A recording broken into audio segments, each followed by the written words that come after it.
नमस्कार दोस्तों, मेरा नाम है रजत और आज हम शुरुआत करने जा रहे हैं सीबीएसई क्लास 10th साइंस की।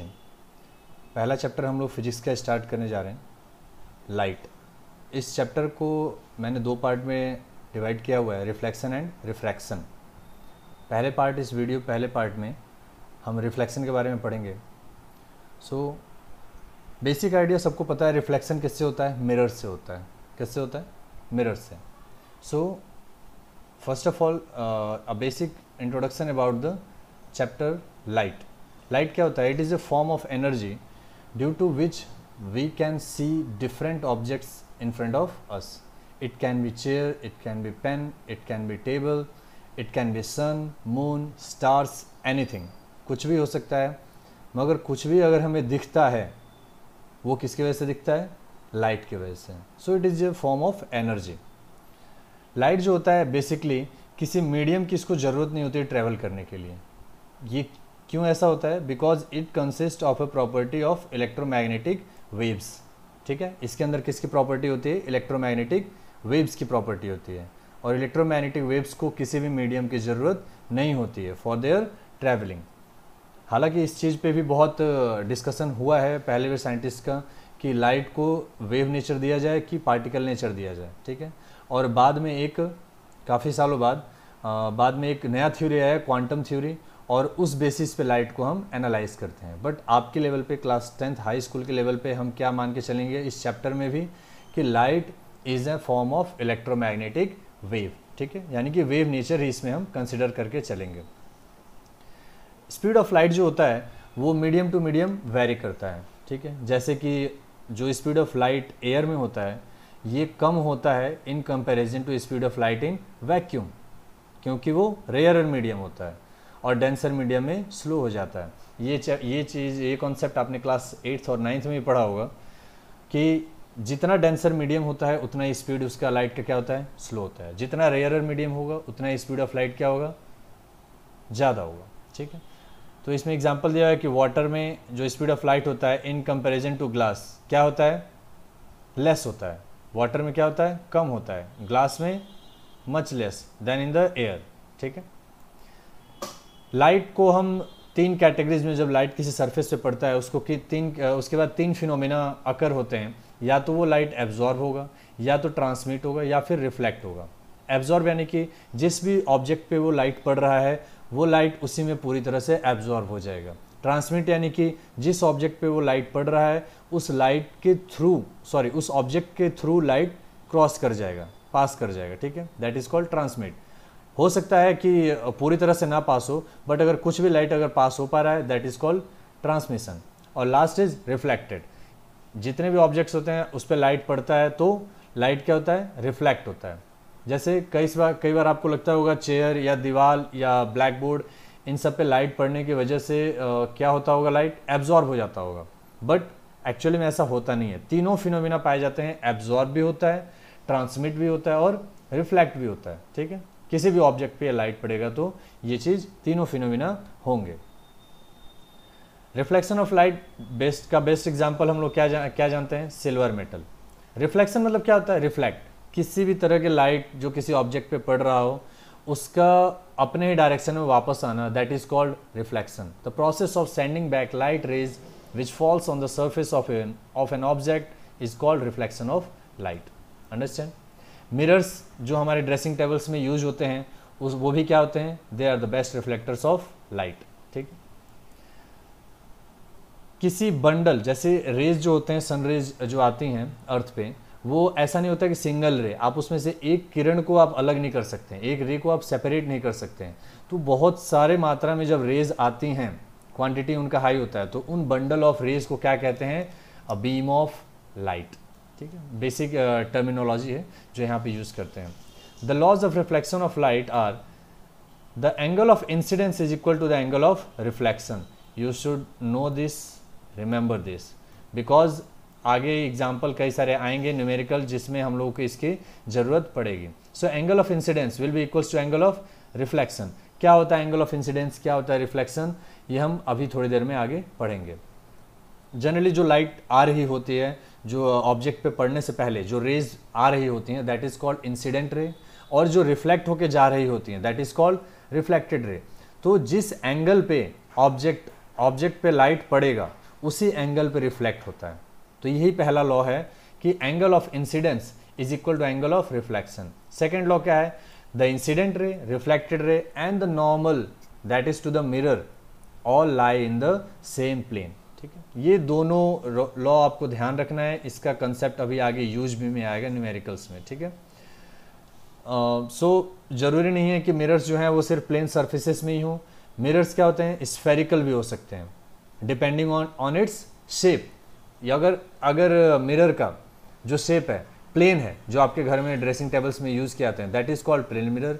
अगर उनका शेप जो है स्फेरिकल है, सर्कुलर टाइप थोड़ा सा आपको अगर दिखता हो, ठीक है, not circular to be exact, it will be spherical, तो उस शेप में जो आपको दिखेगा that is called spherical surfaces. ठीक है,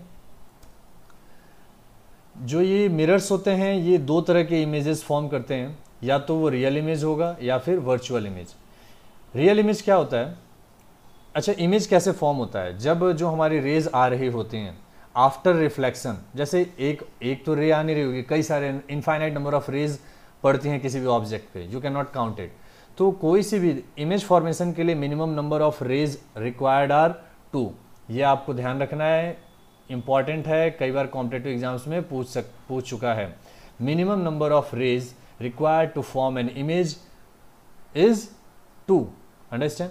तो कोई से भी दो रेज आपको पकड़नी है, जो रेज आ रही हैं, पकड़नी है मतलब नॉट फ्रॉम द हैंड, हाथ से नहीं पकड़नी है, मतलब उसको एनालाइज करना है कि दो रेज को लेनी है, उनका रिफ्लेक्शन करा के, और जहाँ पे वो टकराती हैं दोनों रेज आफ्टर रिफ्लेक्शन, जहाँ पे वो टकराती हैं वहाँ पर आपका क्या बन जाएगा? इमेज बन जाएगा। तो कौन सी वो दो रेज हमको लेनी है? इंसिडेंट रे, और कौन कौन सी दो रेज कहाँ कहाँ पड़ेंगी ऑब्जेक्ट पे, वो हम अगले स्लाइड में भी देखेंगे। तो पहले जान लेते हैं कि रियल इमेजेस क्या होते हैं और वर्चुअल इमेज क्या होते हैं। रियल इमेज वो इमेज होते हैं जिनके रिफ्लेक्शन जो, और जिस पे ऑब्जेक्ट का जब मिरर पे रिफ्लेक्शन पड़ता है लाइट का, रिफ्लेक्शन के बाद अगर रेज कहीं ना कहीं आके मिल रही हैं तो वो कौन सी इमेज फॉर्म करेंगे? Real image. ठीक है, कहीं ना कहीं रिफ्लेक्शन के बाद उन दोनों रेज का मिलना जरूरी है, तभी रियल इमेजेस फॉर्म होंगे, अदरवाइज वर्चुअल इमेज। जब वो जो रेज आ रहे हैं अगर वो आफ्टर रिफ्लेक्शन मिलते नहीं हैं, कोइंसाइड नहीं होते हैं, तो that will be called as virtual images.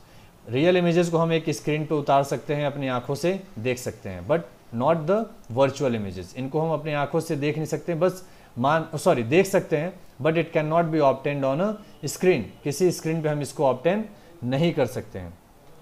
इसमें एक डायग्रामेटिकली समझाने की कोशिश किया गया है कि रियल इमेज और वर्चुअल इमेज कैसा होता है। Let's see this is an mirror, concave mirror. आगे पढ़ेंगे क्या होता है कॉनकेव मिरर, क्या होता है कॉन्वेक्स मिरर। दो टाइप्स के मिरर होते हैं, and plane mirror of course.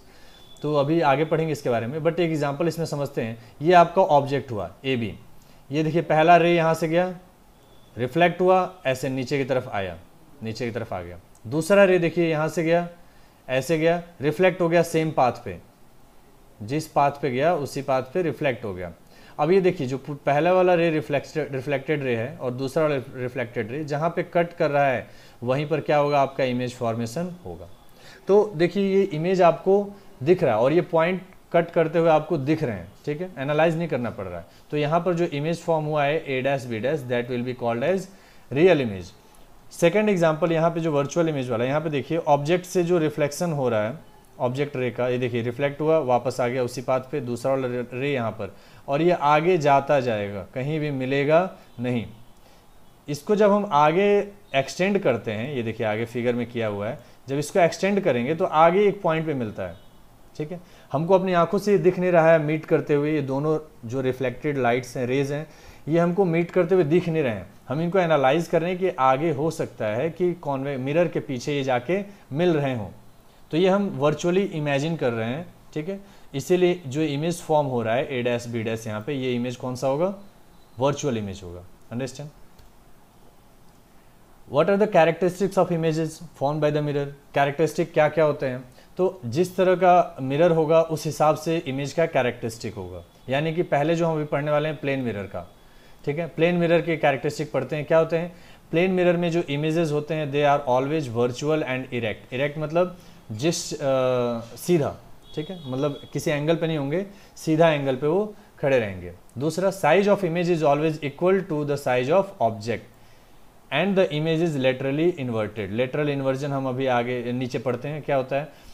किसी भी प्लेन मिरर में जो ऑब्जेक्ट का साइज होगा उतना ही बड़ा साइज आपके इमेज का होगा। इसका एग्जांपल कैसे है, आप ड्रेसिंग टेबल में जो मिरर्स हैं उसमें आप चेहरा देखते हो अपना हाइट, ऐसा तो नहीं होता आपका हाइट ज़्यादा ऊपर दिखाता है। आप जितने हाइट पे देख रहे होगे आपकी आइज़ उतनी हाइट पे आपके इमेज भी दिख रही होगी, ठीक है। तो प्लेन मिरर में साइज ऑफ ऑब्जेक्ट और साइज ऑफ इमेज क्या होता है, बराबर होता है। तीसरा क्या है, image form by the plane mirror are as far behind the mirror as the object in front of the mirror. यानी कि आप प्लेन मिरर से जितनी दूरी पे खड़े रहेंगे आपका इमेज भी उतनी दूरी पे बनेगा। ऐसा नहीं होगा कि आप इमेज से 1 किलोमीटर दूर खड़े हैं और आपको इमेज बहुत क्लियर दिख रहा होगा, जो मान लीजिए आपको अगर 1 किलोमीटर पे दिख भी रहा होगा तो प्रॉबेबली, मान लीजिए कोई दोस्त है जो मिरर के पास है, आप 1 किलोमीटर दूर हैं, तो ऐसा नहीं होगा आपका इमेज उसको बहुत पास में दिखेगा, उसको इमेज भी 1 किलोमीटर दूर ही दिखेगा। तो ये 3 प्रॉपर्टीज़ आपको प्लेन मिरर की याद रखनी है। इमेज हमेशा वर्चुअल इंटरेक्ट होता है, size of object will be equal to the size of image and the object, the image formed will be as far as the object in front of the mirror. Now ये एक word आया lateral inversion. What does this mean? Lateral inversion क्या होता है, आप जब शीशे में देखते हैं प्लेन मिरर में, आपका दाहिना उसमें बायां दिखता है, राइट। जो आपका दाहिना है वो आपका उसमें क्या दिखता है, मिरर में बायां दिखता है। Your right will become left in your image. This phenomena, this property of the image or this phenomena is called lateral inversion, ठीक है। जिसमें ये क्या होता है, जो ऑब्जेक्ट के साइड होते हैं और मिरर का जो साइड होता है वो इंटरचेंज हो जाते हैं, understand, that is called lateral inversion. Plane mirror का हो गया। नेक्स्ट आता है spherical mirrors. What are spherical mirrors, मैंने पहले डिफाइन कर दिया है कि स्फेरिकल मिरर्स वो मिरर्स होते हैं जिनका शेप एंड साइज कर्व्ड हो या स्फेरिकल हो, अंडरस्टैंड। 2 तरह के जनरली स्फेरिकल मिरर होते हैं, एक तो कॉनकेव मिरर और दूसरा कॉन्वेक्स मिरर। अभी कॉन्वेक्स मिरर आगे पढ़ेंगे। व्हाट इज कॉनकेव मिरर, याद रखने का तरीका सबसे अच्छा है, अगर रिफ्लेक्शन जो हो रहा है, ये रहा आपका मिरर, अगर इसमें रिफ्लेक्शन कॉनकेव साइड से, यानी कि देखिए कॉनकेव वर्ड में ही क्या एक वर्ड छुपा हुआ है, केव। क्या है, केव। केव मतलब गुफा, तो गुफा वाली साइड से, अंडरस्टैंड। ये देखिए इधर वाले जो साइड है, जो मैंने एरो किया हुआ है, ये वाला साइड, ये गुफा वाले साइड से, मतलब जब इस वाले साइड पे जब रिफ्लेक्शन होगा तो ये ऐसे मिरर्स को क्या कहते हैं, कॉनकेव मिरर्स कहते हैं, ठीक है। और जब आपका रिफ्लेक्शन दूसरे तरह का मिरर, ऑफ कोर्स क्या अपने आप क्या हो जाएगा, कॉन्वेक्स मिरर। बट फिर भी याद करने के लिए, अगर जो रिफ्लेक्शन है वो गुफा वाली साइड से नहीं हो रहा है, देखिए ये पीछे है, ठीक है, गुफा वाले साइड से नहीं हो रहा है, दूसरे साइड से हो रहा है, तो ऐसे मिरर्स को क्या कहते हैं, कॉन्वेक्स मिरर कहते हैं, ठीक। तो ये ध्यान रखिएगा कॉनकेव मिरर क्या होता है और कॉन्वेक्स मिरर क्या होता है। ये ब्लू कलर का क्या है, ये पॉलिशिंग है, मिरर आगे है और इसके पीछे पॉलिशिंग है। जैसे प्लेन मिरर में आप देखते हो पीछे क्या होता है, सिल्वर कलर का पॉलिश होता है, अंडरस्टैंड। तो ये एक तरह से पॉलिशिंग है। सिमिलरली कॉनकेव मिरर में भी ऐसा, कॉन्वेक्स मिरर में भी ऐसा ही है। अब हम इस चैप्टर में बहुत सारे न्यूमेरिकल्स भी देखेंगे, एनालाइज करेंगे कि क्या क्या टर्मिनोलॉजी होती है स्फेरिकल मिरर्स के। न्यूमेरिकल्स में हमसे पूछे जाएंगे, तो ये टर्म आपको याद रखना है, एक बार पढ़ लीजिए, एक बार में आपको याद हो जाएगा। क्या है, पहला है देखिए कॉनकेव मिरर। जितने भी स्फेरिकल मिरर्स होते हैं, ये सारे स्फेरिकल मिरर्स, जितने भी स्फेरिकल मिरर्स होते हैं, ये स्फेरिकल मिरर्स क्या होते हैं, जितने भी मिरर्स होते हैं ये स्फेरिकल मिरर के ही पार्ट होते हैं। क्या होते हैं, स्फेरिकल मिरर के ही पार्ट होते हैं। जैसे कि ये देखिए एक स्फेयर है ये, और इसमें से जब इस साइड से जब पोर्शन से काटा जाएगा, ठीक है, ऐसे कट करके यहाँ से जब कट कर दिया गया होगा इस मिरर को, स्फेरिकल मिरर को, तो ये जो मिरर बाहर निकल के आएगा ये क्या होगा, कॉनकेव मिरर। और जब इसी स्फेयर में जब दूसरे साइड से हम लोग कट कर देंगे, ऐसे कट के, और ये पोर्शन बाहर निकाल लेंगे, तो ये कौन सा मिरर हो जाएगा, कॉन्वेक्स मिरर। और ध्यान रखना है पॉलिशिंग का बहुत ध्यान रखना है। कॉनकेव मिरर में देखिए पॉलिशिंग बाहर की तरफ है, ठीक है, इसमें दिख रहे हैं बाहर की तरफ है, और कॉन्वेक्स मिरर में पॉलिशिंग किसमें है, अंदर की तरफ है, ये दिख रहा है ना, ठीक है, अंदर की तरफ। तो ये ध्यान रखना है। और आपको बस समझ में आना चाहिए कि जिधर से लाइट रे किधर से आएगी, किसी ऑब्जेक्ट से आएगी, तो ऑब्जेक्ट मिरर के ठीक क्या होगा, सामने ही होगा हमेशा। ऑब्जेक्ट कहाँ होगा, हमेशा सामने होगा, इमेज मिरर के हमेशा सामने होगा ऑब्जेक्ट, याद रखिएगा, कहीं पीछे नहीं हो सकता है, पीछे हो सकता है बट उसका फिर इमेज नहीं बनेगा, तो एनालाइज करने का वो सिचुएशन कोई फायदा नहीं है। इसीलिए हम सिर्फ उन्हीं सिचुएशंस को एनालाइज करेंगे जिसमें हमारा इमेज फॉर्म होगा, और इमेज फॉर्म कब होगा, जब ऑब्जेक्ट हमारा मिरर के सामने हो। ठीक है, तो कुछ टर्म्स हैं, कौन कौन से टर्म्स, जैसे प्रिंसिपल एक्सिस, जो मिरर है इसमें स्ट्रेट लाइन हमें खींच देते हैं, जो इसके सेंटर से पास होते हैं, आधा आधा पार्ट में डिवाइड करता है, उसको हम कहते हैं प्रिंसिपल एक्सिस। ये जो लाइन एरो करके दिया हुआ है, this is called principal axis. Pole क्या होता है, जहां पे प्रिंसिपल एक्सिस और मिरर कट करते हैं एक दूसरे को, जहां पे प्रिंसिपल एक्सिस और मिरर कट करते हैं एक दूसरे को, that is called pole. Centre of curvature क्या होता है, इस मान लीजिए ये जो स्फेयर से कट के बना है, जो भी मिरर, मान लीजिए एग्जांपल है इस मिरर का, इसको आप एक स्फेयर बना लीजिए, इस स्फेयर का जो सेंटर जहां पे आएगा that will be called as centre of curvature, that will be called as centre of curvature. और उस सेंटर ऑफ कर्वेचर से लेकर और पोल तक का जो डिस्टेंस है, ये जो डिस्टेंस है बीच में, सेंटर ऑफ कर्वेचर से पोल तक का जो distance, that is called radius of curvature, that is called radius of curvature. Similarly आपका कॉन्वेक्स मिरर में भी है, अंडरस्टैंड। ये कुछ डेफिनेशन है जो अभी हम लोग टर्म्स पढ़े हैं, सेंटर ऑफ कर्वेचर क्या होता है, रेडियस ऑफ कर्वेचर क्या होता है, पोल क्या होता है, प्रिंसिपल क्या होता है, एपर्चर क्या होता है, एक पॉइंट मैंने छोड़ दिया, अपर्चर। अपर्चर क्या होता है, ये जो डिस्टेंस होता है दैट इज कॉल्ड अपर्चर, जहां से आपने मिरर कट किया उसका टॉप पॉइंट और उसका बिलो पॉइंट, इन दोनों पॉइंट के बीच में का जो डिस्टेंस होता है दैट इज कॉल्ड अपर्चर। तो ये वेरी करता है, जितना आप छोटा मिरर काटेंगे उतना ही उसका मिरर का अपर्चर क्या होता जाएगा, छोटा होता जाएगा, अंडरस्टैंड। तो ये कुछ डेफिनेशन है, आप इसको पढ़ सकते हैं, एक बार वीडियो को पॉज करके आप उसको देख लीजिए, समझ में आ जाएगा। वही चीज़ें हैं जो मैंने अभी पीछे समझाई हैं, वही चीज़ें, ठीक। दो और टर्म आते हैं, principal focus and focal length. Principal focus क्या होता है, सी ये देखिए, जब पैरेलल रेज आती हैं मिरर पे और पैरेलल रेज रिफ्लेक्ट होके जिस पॉइंट पे मिलती हैं उसको क्या कहते हैं, प्रिंसिपल फोकस। फिर से सुनिए, जब पैरेलल रेज आती हैं मिरर पे और आफ्टर रिफ्लेक्शन जिस पॉइंट पे मिलती हैं that is called principal focus. And what is focal length, the distance between the principal focus and pole, that is called focal length. ये देखिए यहाँ पे लिखा हुआ है। इस फोकल लेंथ को हम किससे रिप्रेजेंट करते हैं, एफ से, स्मॉल एफ से। किससे रिप्रेजेंट करते हैं, स्मॉल एफ से। तो ये आपको समझ में आ गया होगा कि प्रिंसिपल फोकस और फोकल लेंथ क्या होता है डायग्रामेटिकली। अगर आपको थ्योरी भी पढ़ना है तो इसमें डेफिनेशन लिखा हुआ है, आप डेफिनेशन भी पढ़ सकते हैं। वही चीज़ लिखा हुआ है कि जब पैरेलल रेज आती हैं तो रिफ्लेक्शन के बाद जिस पॉइंट पे मिलती हैं that will be called as focal principal focus, and the distance between this principal focus and pole is called focal length. ये आपको ध्यान रखना है। अच्छा, ये देखिए, जो ये फोकल लेंथ होता है यहाँ से यहाँ तक की दूरी, और ये जो रेडियस ऑफ कर्वेचर होता है यहाँ से यहाँ तक की दूरी, ये एफ हुआ और ये आर हुआ। तो फोकल लेंथ यहाँ से और सेंटर ऑफ कर्वेचर के ठीक बीचों बीच ही बनता है हमेशा। जो फोकस बनता है वो पोल और सेंटर ऑफ कर्वेचर के बीचों बीच ही बनता है। और इसीलिए हम क्या एक रिलेशन याद रखेंगे इसके बाद से, R is equals to 2F। अगर फोकल लेंथ को हम 2 गुना कर देंगे तो वो हमको क्या वैल्यू देगा, रेडियस ऑफ कर्वेचर का वैल्यू देगा, ठीक है। सिमिलरली इस केस में वैसे ही है। देखिए, कॉन्वेक्स मिरर में कैसे रिफ्लेक्शन होता है, पैरेलल रेज आई, रिफ्लेक्ट हो गए। अब कॉन्वेक्स मिरर में जो रिफ्लेक्शन होता है वो डाइवर्जेंस होता है, यानी कि रेज मिलते हुए आपको दिखेंगे नहीं, बट उसको अगर पीछे आप एक्सटेंड करेंगे ना, देखिए डॉटेड जो दिखा रखा है, पीछे अगर आप एक्सटेंड करेंगे तो जिस पॉइंट पे भी मिलेगा that will be called as focus, और पोल से फोकस के बीच का जो डिस्टेंस होता है that is called focal length. आगे अब पढ़ते हैं कि कैसे इमेज फॉर्मेशन होता है स्फेरिकल मिरर से।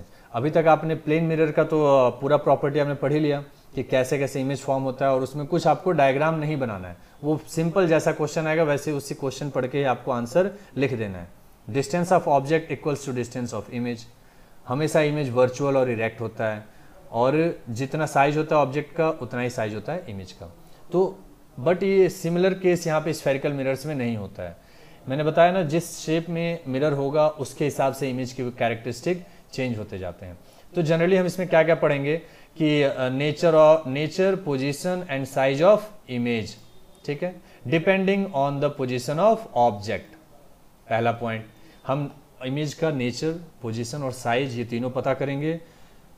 किसके, ये डिपेंड किस पे करेगा कि ऑब्जेक्ट कहाँ पे रखा हुआ है, क्या वो पोल के पास रखा है, या पोल या फोकस के बीच में रखा है, या फोकस पे रखा है, या सेंटर ऑफ कर्वेचर पे रखा है, या फोकस या सेंटर ऑफ कर्वेचर के बीच रखा है, या बियॉन्ड सेंटर ऑफ कर्वेचर रखा है। तो ये सब पोजीशंस हैं। अभी इसका मैं चार्ट आपको दूंगा, उससे आप लोग याद कर रख लीजिएगा। वो याद रखना बहुत ज़रूरी है क्योंकि उससे डायरेक्ट क्वेश्चन पूछे जाते हैं, और इसके अलावा जो न्यूमेरिकल्स भी आप सॉल्व करेंगे उसमें भी बहुत हेल्प मिलेगा। वो टेबल आपको ध्यान रखना है। तो ये चीज़ पढ़ेंगे नेचर। दूसरा क्या पढ़ेंगे, इमेज जो फॉर्म हो रहा है क्या वो रियल है या वर्चुअल है।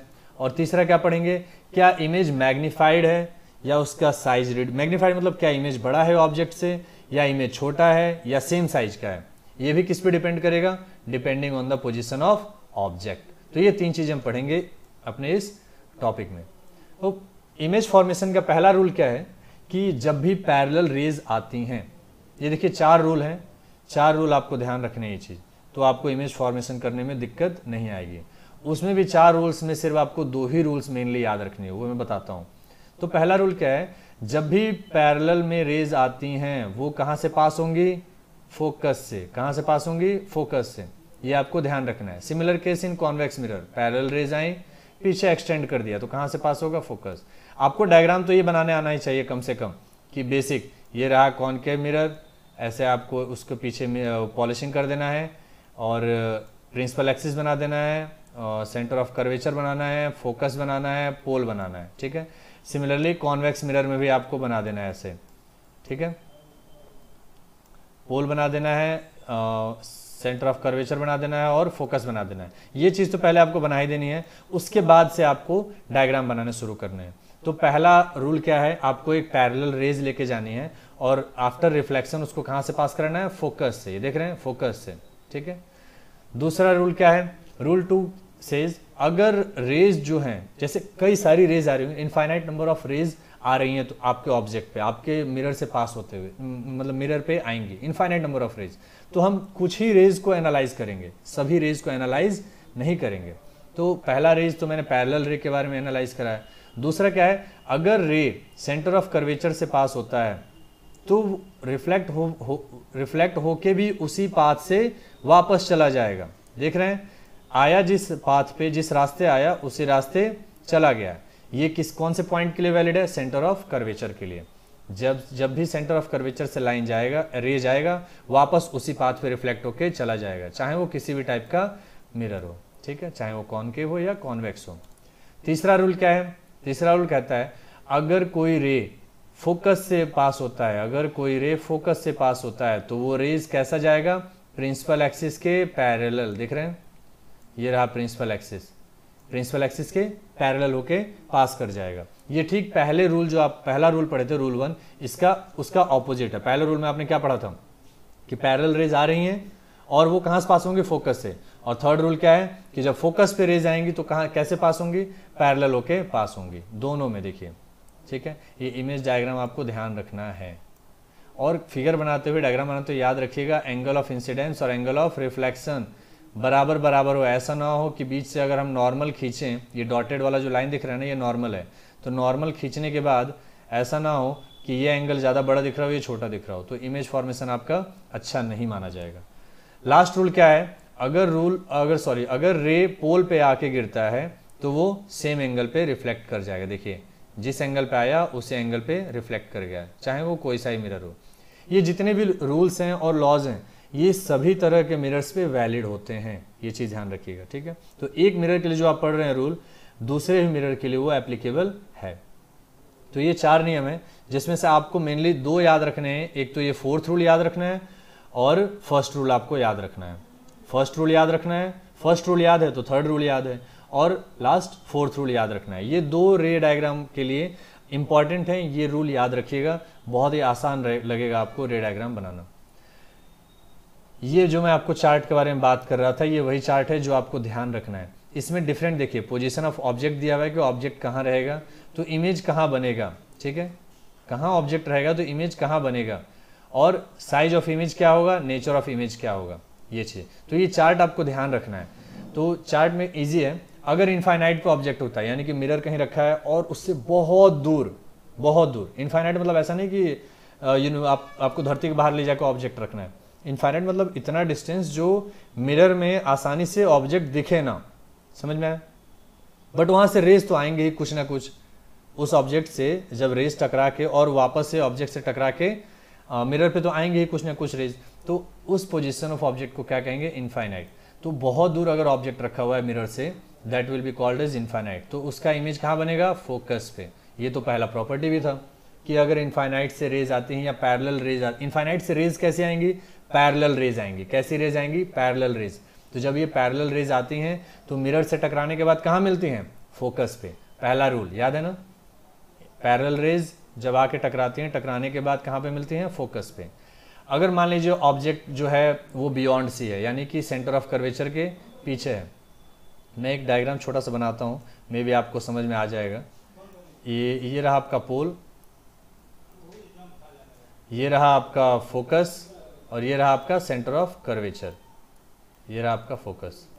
तो अगर इस पे कह रहा है कि अगर इनफाइनाइट, इनफाइनाइट यानी कि बहुत दूर, यहाँ पे मान लीजिए ऑब्जेक्ट रखा हो, तो उसका इमेज कहाँ बनेगा, फोकस पे बनेगा। ठीक है, ऐसे रेज आएंगे और रिफ्लेक्ट होने के बाद फोकस पे बन जाएगा। ठीक है, बियॉन्ड सी यानी कि देखिए ये रहा C centre of curvature, beyond C यानी कि इसके पीछे। अब इसके पीछे कहीं भी रखा हो, बट इतने दूरी पर रखा हो कि वो मिरर से उसका डिस्टेंस नापा जा सके, तो that will be called as beyond C.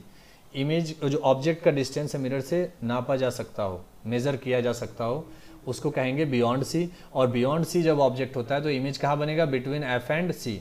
Image कहाँ बनेगा, यहाँ पर बनेगा। ठीक है, बिटवीन एफ एंड सी बनेगा। तो ये चीज आपको ध्यान रखना है।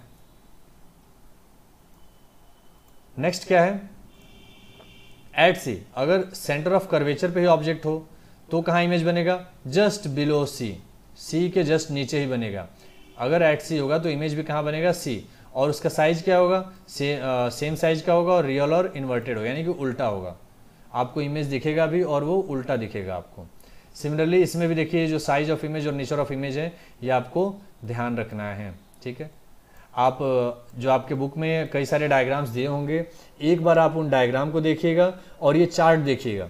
ठीक है, आपको एग्जैक्टली समझ में आएगा कि ये चार्ट क्या कह रहा है, और डायरेक्टली आपको याद भी रहना चाहिए। एकदम गिने हुए पोजीशन है। स्टार्टिंग से शुरू करिएगा पोल से, तो पहला पोजीशन आ रहा है फोकस, फोकस पे चेक करिए, फिर बिटवीन एफ एंड सी, फिर एट सी, फिर बियॉन्ड सी, फिर एट इन्फिनिटी। ये सारे पोजीशन है आपके ऑब्जेक्ट के। एक और पोजीशन आता है बिटवीन पी एंड एफ। ठीक है, एक और ये पोजीशन आता है। तो ये सारे पोजीशन आपको याद रखना है।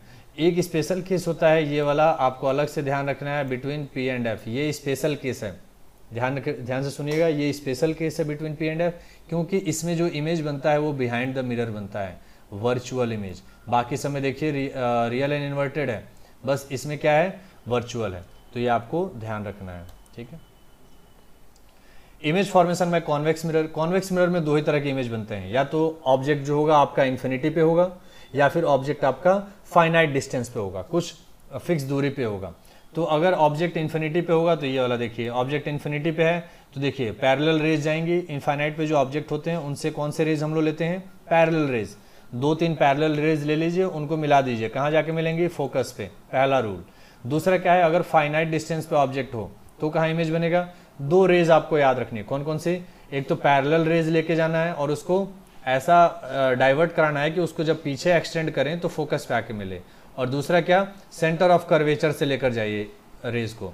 तो देखिए यहाँ पर आया सेंटर ऑफ कर्वेचर, ऐसे पीछे डॉटेड दिखाना है, पीछे आपको रेज नहीं आ सकती ना, इसीलिए डॉटेड दिखाना है कि इमेजिन किया जा रहा है कि रेज ऐसे जा रही हैं, इसीलिए इसको डॉटेड दिखाते हैं। और रियल जो मिरर के आगे है, सामने है, वो हमको आंखों से दिखती हैं, इसीलिए उसको बोल्ड लाइन से दिखाते हैं, सॉलिड लाइन से दिखाते हैं।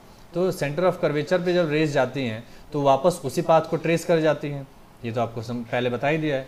तो इसको जब पीछे एक्सटेंड करेंगे तो ये वाला जो एक्सटेंशन है फोकस वाला, और ये वाला जो एक्सटेंशन है सेंटर ऑफ कर्वेचर, जहाँ पे कट करेगा वहीं पर आपका इमेज बन जाएगा। अब देखिए दोनों में जो इमेज बन रहा है, दोनों केस में, पहले केस में और दूसरे केस में, दोनों केस में देखिए इमेज बिहाइंड द मिरर बन रहा है। इमेज कहाँ बन रहा है, बिहाइंड द मिरर। इसलिए दोनों केस में इमेज का नेचर कैसा होगा, वर्चुअल होगा। और दूसरा नेचर क्या होगा, ऑब्जेक्ट की साइज से इमेज का साइज हमेशा छोटा बनेगा। ये कॉन्वेक्स मिरर के बारे में पढ़ रहे हैं, ध्यान रखिएगा, ठीक है। कॉन्वेक्स मिरर में इमेज का साइज हमेशा ऑब्जेक्ट के साइज से छोटा होता है और वो वर्चुअल इमेज होता है, ठीक है। Next point is very important, sign convention for reflection by spherical mirror. ये साइन कन्वेंशन क्यों इंपॉर्टेंट है, because of the mirror formula. ये मिरर फॉर्मूला जो आपके सामने दिख रहा है, मिरर फॉर्मूला क्या होता है, ये एक ऐसा फॉर्मूला है जो कि हमें रिलेशनशिप देता है किसके किसके बीच में, V, U और F। इसमें V क्या होता है, डिस्टेंस ऑफ इमेज, U क्या होता है, डिस्टेंस ऑफ ऑब्जेक्ट, और F क्या होता है, फोकल लेंथ। ये जो डिस्टेंस है वो कहाँ से मेजर किए जा रहे हैं, फ्रॉम द मिरर। ये याद रखिएगा, भूलना नहीं है, ये डिस्टेंस अपने घर से नहीं ले लीजिएगा। अगर मिरर आपके घर पे है तो आप घर से भी डिस्टेंस ले सकते हैं, बट ध्यान रखना है कि आपका जो डिस्टेंस है, डिस्टेंस ऑफ इमेज और डिस्टेंस ऑफ ऑब्जेक्ट, ये कहाँ से है, मिरर से है, ठीक है। F क्या होता है, फोकल लेंथ, वो आपको पता ही है, F यहाँ पे जो होता है, ठीक है। तो इस मिरर फॉर्मूला में जो F, V और U का जो न्यूमेरिकल वैल्यू होगा, जैसे मैं कह दूंगा कि ऑब्जेक्ट 20 सेंटीमीटर पे है, 30 सेंटीमीटर पे है, 1 मीटर पे है, 100 मीटर पे है, 1 किलोमीटर पे है, तो ये एक न्यूमेरिकल वैल्यू है। तो ये F, V और U जो न्यूमेरिकल वैल्यू होंगे, सिर्फ इनका वैल्यू नहीं रखना है, उस वैल्यू को साइन के साथ रखना है। साइन मतलब प्लस होगा कि माइनस होगा उसके आगे, वो भी इम्पॉर्टेंट है। और वो कैसे पता चलेगा कि U के आगे माइनस होगा, कि V के आगे माइनस होगा, कि F के आगे माइनस होगा, किस मिरर में माइनस आएगा, किस मिरर में प्लस आएगा। इसी चीज़ को समझने के लिए हम क्या पढ़ते हैं, क्या पढ़ रहे हैं, ये साइन कन्वेंशन पढ़ रहे हैं। बहुत ही आसान है, एक बार सुनिएगा, याद रहेगा हमेशा। बहुत सारे बच्चे कंफ्यूज होते हैं, कंफ्यूज नहीं होना है, एक बार सुन लीजिए, आपको याद रहेगा। डिस्टेंस देखिए, अगर मिरर जो है ना, मिरर के लेफ्ट में जो भी रहेगा, ये सॉरी यहाँ पर जो मिरर है ये किसके बारे में है, कॉन्वेक्स मिरर का एग्जाम्पल है। किसका मिरर का एग्जाम्पल है, कॉन्वेक्स मिरर का, ठीक है। तो सॉरी, कॉनकेव मिरर का एग्जाम्पल, ये कौन सा मिरर है, कॉनकेव मिरर का एग्जाम्पल है, माफ़ कीजिएगा, ये कॉनकेव मिरर का एग्जाम्पल है। और इसमें क्या याद रखना है, कॉनकेव मिरर में लेफ्ट साइड में ऑब्जेक्ट आ सकता है। क्यों, क्योंकि ऑब्जेक्ट हमेशा इमेज कब बनेगा, जब ऑब्जेक्ट मिरर के सामने हो। तो जिस साइड ऑब्जेक्ट है, जिस भी साइड ऑब्जेक्ट है, वो साइड में जितने क्वांटिटी आएंगे, कौन कौन सी क्वांटिटी है, 3 ही तो क्वांटिटी आपको याद रखनी है, कौन कौन सी, F, V और U। तो इन तीनों क्वांटिटी में से जो क्वांटिटी ऑब्जेक्ट वाली साइड में आएंगी, वो सारी की सारी क्या हो जाएंगी, नेगेटिव हो जाएंगी। क्या हो जाएंगी, नेगेटिव हो जाएंगी। और दूसरी साइड में जितनी भी क्वांटिटी आएंगी, वो सारी क्वांटिटी क्या हो जाएंगी, पॉजिटिव हो जाएंगी। यानी कि जितना भी, जैसे मान लीजिए एग्जांपल दिया हुआ है यहाँ पर, ऑब्जेक्ट AP, ठीक है, ये AP ऑब्जेक्ट है, ये ऑब्जेक्ट लेफ्ट साइड में है मिरर के, ठीक है। तो इसका sign U distance of object क्या होगा, डिस्टेंस ऑफ ऑब्जेक्ट क्या होगा, नेगेटिव होगा। डिस्टेंस ऑफ ऑब्जेक्ट क्या होगा, नेगेटिव होगा। और ये याद रखिए, हमेशा के लिए डिस्टेंस ऑफ ऑब्जेक्ट U का साइन जो होगा नेगेटिव होगा। आंख बंद करके U का साइन आप नेगेटिव रख सकते हैं, ठीक है। हमेशा U का साइन क्या होगा, क्योंकि वो हमेशा मिरर के क्या होगा, सामने होगा, ठीक है। और मिरर के सामने यानी कि लेफ्ट साइड में, और लेफ्ट साइड में होगा यानी कि नेगेटिव होगा। तो U का साइन हमेशा नेगेटिव होगा, याद रखिए ये चीज़। दूसरा, इमेज कहाँ बन रहा है, मान लीजिए इस यहाँ पे पोजीशन पे इमेज ये वाला बन रहा है, B', A'। अगर ये इमेज बन रहा है तो इमेज भी देखिए, यहाँ से यहाँ तक का जो डिस्टेंस है वो क्या हो जाएगा, V, distance of image from the mirror, ये क्या कहलाता है, V। अभी आपने पीछे पढ़ा ना, सॉरी अभी पीछे पढ़ा, V हमारा डिस्टेंस ऑफ इमेज है, U हमारा डिस्टेंस ऑफ ऑब्जेक्ट है, और F हमारा फोकल लेंथ है। तो इस मिरर का फोकल लेंथ भी कहाँ पे आएगा, यहाँ पर कहीं आएगा, F। तो देखिए तीनों क्वांटिटी, V भी इधर ही साइड है जिस साइड ऑब्जेक्ट है, F भी इधर इस मिरर के इसी साइड है जिस साइड ऑब्जेक्ट है। तो ये तीनों क्वांटिटी का साइन जो आप फॉर्मूला में पुट करेंगे, क्या पुट करेंगे, माइनस पुट करेंगे। क्या करेंगे, माइनस पुट कर देंगे, ठीक है। तो ये कॉनकेव मिरर के लिए था, किसके लिए था, ये कॉनकेव मिरर के लिए। कॉन्वेक्स मिरर में क्या हो जाएगा, ठीक इसका उल्टा हो जाएगा। कॉन्वेक्स मिरर में देखिए, अगर मान लीजिए मिरर ऐसे है, ठीक है, कॉन्वेक्स मिरर ऐसे, इसका इधर साइड पॉलिशिंग है, ठीक है, इस साइड इसका पॉलिशिंग है, ये हमारा प्रिंसिपल एक्सिस बन गया। ऑब्जेक्ट हमेशा इधर ही साइड होगा, इधर साइड से रिफ्लेक्शन होगा ना, तो ऑब्जेक्ट हमेशा उसके सामने होगा मिरर के।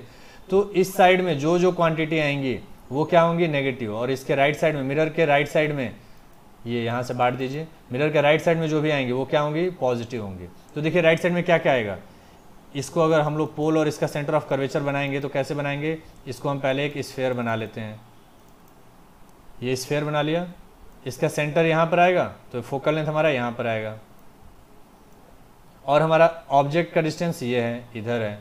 और इमेज कहाँ बनेगा, हमेशा कॉन्वेक्स मिरर में इमेज किधर बनता है, इधर ही साइड बनता है, ठीक है, इमेज इधर ही बनेगा। तो हमारा V किधर है, V इधर है राइट साइड में। तो दो क्वांटिटी पॉजिटिव हो जाएंगी, एक क्वांटिटी नेगेटिव। कौन सी नेगेटिव होगी, U, ऑफ कोर्स U क्या हो जाएगा, नेगेटिव, U हमेशा नेगेटिव है। और U ऑब्जेक्ट की साइड में और कोई क्वांटिटी है क्या, V और F में नहीं है, दोनों क्वांटिटी किधर है, राइट साइड में है, V भी इधर ही है और F भी इधर ही है। तो V और F दोनों राइट साइड में है, तो दोनों का साइन क्या आ जाएगा, पॉजिटिव आ जाएगा। तो ये आपको न्यूमेरिकल सॉल्व करने में काम आएगा। एक अगला वीडियो आएगा जिसमें हम लोग न्यूमेरिकल सॉल्व करेंगे और उसमें इस साइन कन्वेंशन का यूज़ करेंगे। होप कि आपको ये साइन कन्वेंशन एक बार में याद आ गया होगा। जिधर साइड ऑब्जेक्ट है, ऑब्जेक्ट की साइड में जो भी क्वांटिटी होंगी वो सारी नेगेटिव, उसके मिरर के राइट साइड जो भी आएंगी, यानी कि ऑब्जेक्ट का अपोजिट साइड जो भी आएंगी क्वांटिटी, वो सारी पॉजिटिव। बस इतना ही ध्यान रखना है। और ये रहा मिरर फॉर्मूला, ये तो आपको याद रखना ही रखना है, ठीक है। ये इसमें माइनस नहीं है, ये इसमें प्लस, ऐसे मतलब नॉर्मल साइन के साथ है, ठीक है, ये आपको याद रखना है। मैग्निफिकेशन एक टर्म आता है, मिरर में ही पढ़ेंगे और आगे रिफ्रैक्शन में ही पढ़ेंगे। मैग्निफिकेशन एक ऐसा रेशियो होता है जो कि हमको साइज ऑफ इमेज बताता है with respect to size of object, यानी कि हमारा इमेज ऑब्जेक्ट के कंपैरिजन में कितना बड़ा होगा या कितना छोटा होगा, ये क्वांटिटी से जो हमें बताता है, उस क्वांटिटी को कहते हैं मैग्निफिकेशन। देखिए डेफिनेशन में लिखा हुआ है, it gives the relative extent to which the image of an object is magnified with respect to the object size, ठीक है। ऑब्जेक्ट साइज के रेस्पेक्ट में हमारा इमेज साइज कितना बड़ा होगा या छोटा होगा, ये चीज़ हमें कौन बताता है, मैग्निफिकेशन। इसका फॉर्मूला है HI/HO। HI मतलब हाइट ऑफ इमेज और HO मतलब हाइट ऑफ ऑब्जेक्ट। अब इसमें भी बहुत बार कन्फ्यूजन होता है कि ऊपर कौन सा रहेगा, इमेज का हाइट पहले आएगा या ऑब्जेक्ट का हाइट पहले आएगा। तो अल्फ़ाबेटिकली में कौन सा पहले आता है, I पहले आता है कि O पहले आता है, ABCD में I पहले आता है, यानी कि HI ऊपर रहेगा और HO नीचे रहेगा, ठीक है। इसको हम मैग्नीफिकेशन का एक और फॉर्मूला होता है, अगर हाइट नहीं दिया है, अगर आपको V और U भी पता है तो भी आप डायरेक्टली निकाल सकते हैं, -V/U। क्या होता है, -V/U। यहाँ पे DI/DO क्या है, distance of image upon distance of object, और आगे क्या है, माइनस साइन है, ठीक है। तो वही मैंने डिस्टेंस ऑफ इमेज क्या होता है V, डिस्टेंस ऑफ ऑब्जेक्ट क्या होता है U, तो -V/U। ये भी एक मैग्नीफिकेशन का फॉर्मूला होता है। ये एक डेरिवेशन है मिरर फॉर्मूला का। हालांकि बोर्ड्स एग्जाम्स में पहले बहुत पूछे जाते थे, अभी कई सालों से नहीं पूछा गया है, या मे भी हो सकता है पूछा गया हो, बट अभी मेरे ख्याल से किसी बच्चे ने मुझे बताया नहीं कि पूछा गया है। बट फिर भी आप लोग पढ़ लीजिए कि क्या कैसे प्रूफ होता है मिरर फॉर्मूला। बहुत ही आसान है। एक ऑब्जेक्ट यहाँ पे दिया हुआ है, कॉनकेव मिरर लेके मैंने प्रूफ किया। यहाँ पर एक ऑब्जेक्ट है ZY, उसका इमेज कहाँ बन रहा है, Z'/Y' पे, ठीक है। अब इसमें जितने ट्राइंगल है ना, ये देखिए ट्राइंगल कैसे बन रहा है, ये पैरेलल रह गया, फोकस से पास हो गया, ये पोल पे गया और सेम एंगल पे पास हो गया। जहाँ पे कट करेंगे वहीं पर आपका क्या बनेगा, इमेज बन जाता है, तो वहीं पे इमेज बन गया है। इसमें ट्राइंगल खेलना है प्रूफ के लिए, ठीक है। कॉन्ग्रुएंसी आपने पढ़ा हुआ है, क्लास 8th में पढ़ा है, 9th में पढ़ा है, कैसे ट्राइंगल को कॉन्ग्रुएंट होकर होते हैं, तो कैसे कैसे हम उनको लिखते हैं। तो यहाँ पर देखिए क्या लिखा है, दो ट्राइंगल पहले लीजिए, Y'/Z'/F और FPJ, Y'/Z' और F, एक तो ये वाला ट्राइंगल हो गया, और दूसरा FPJ। इसको मैं अलग कलर से बनाता हूँ ताकि आपको समझ में आए। एक मिनट, ये रहा FP और J। ये FPJ जो लाइन है आपको स्ट्रेट लाइन मानना है कि ये 90 डिग्री पे है, ये एकदम बिल्कुल सीधे मानना है कि ये 90 डिग्री पे गिर रहा है। क्यों, क्योंकि हम जो मिरर फॉर्मूला प्रूफ करते हैं, ये इसका मान के चलते हैं कि अपर्चर बहुत ही कम है। अपर्चर यानी कि distance between the pole and the tip, this, ये बहुत ही छोटा होता है, तो ये जब छोटे में एकदम कंसिडर करेंगे तो ये स्ट्रेट लाइन के बराबर ही आता है। तो ये आपको मान के चलना है पीजे कैसा है, बिल्कुल राइट एंगल पे गिर रहा है प्रिंसिपल एक्सिस पे। तो ये दो ट्राइंगल है Y dash Z dash F, और इसमें इन दोनों ट्राइंगल में, फर्स्ट और सेकंड में, इस दोनों ट्राइंगल में हमने क्या किया है, कॉन्ग्रुएंसी लगाया, और देखिए कॉन्ग्रुएंसी लिखने पर हमको ये मिला है Y dash Z dash upon Y Z, यानी कि height of image upon height of object is equal to ये वाला लेंथ, ट्राइंगल का ये वाला length, this length upon this length F P. ठीक है, तो ये ट्राइंगल में हमने ये जो हाइट है, इस हाइट का रेशियो इस हाइट के, कॉन्ग्रुएंसी में हम लोग क्या करते हैं, जो साइड्स होते हैं उनके लेंथ का रेशियो इक्वेट करते हैं। तो वही चीज़ यहाँ पे लिखा हुआ है, मैं ज़्यादा नहीं समझाऊंगा, आपको मैथ्स आता होगा इतना कि साइज को कैसे इक्वेट किया आप इसमें देख सकते हैं। बस यहाँ पे नाम लिखा हुआ है, देखिए Y dash Z dash Y Z, यहाँ पे मिलाइए कौन कौन सा साइज है, कौन कौन सा साइड लिया गया है ट्राइंगल का। सिमिलरली दूसरा ट्राइंगल लिया गया कौन कौन सा, Y Z P, Y Z और पी, ये दिख रहा है ये वाला ट्राइंगल। ठीक है, ये वाला ट्राइंगल वाई जेड और पी, ये ट्राइंगल, और Y dash Z dash P, ये रहा वाई डैश जेड डैश और पी, नीचे जो ट्राइंगल है। ठीक है, नीचे जो ट्राइंगल है यहाँ पर वाई डैश जेड डैश और पी, ये दो ट्राइंगल ले गया है, इसमें भी फिर कॉन्ग्रुएंसी लगाया गया है और साइड्स का रेशियो लिखा गया है। उस रेशियो को लिखा गया है, उसके बाद दोनों LHS और RHS बराबर हैं, होने चाहिए। LHS और RHS कैसे होने चाहिए, बराबर होने चाहिए, तो वही हमने यहाँ पर इक्वेट कर दिया है। अब क्या कर दिया है, इनके वैल्यू को हमने सब्स्टिट्यूट कर दिया है। क्या कर दिया है, इनके वैल्यू को सब्स्टिट्यूट कर दिया है। वैल्यू को सब्स्टिट्यूट साइन के साथ करिएगा, देखिए यहाँ पे साइन के साथ मैंने भी किया हुआ है। ठीक है, साइन के साथ, माइनस है तो माइनस, प्लस है तो प्लस, सॉल्व इसको, फिर उसका तो ये मैथमेटिक्स है, इसको सॉल्व करिएगा। सॉल्व करने के बाद आपको फाइनली आंसर क्या मिल जाएगा, 1/f equal to 1/v plus 1/u। This will be called as mirror formula. Hope you have understand all the concepts of reflection. We will continue this in the second video, in which we will study refraction. Thank you.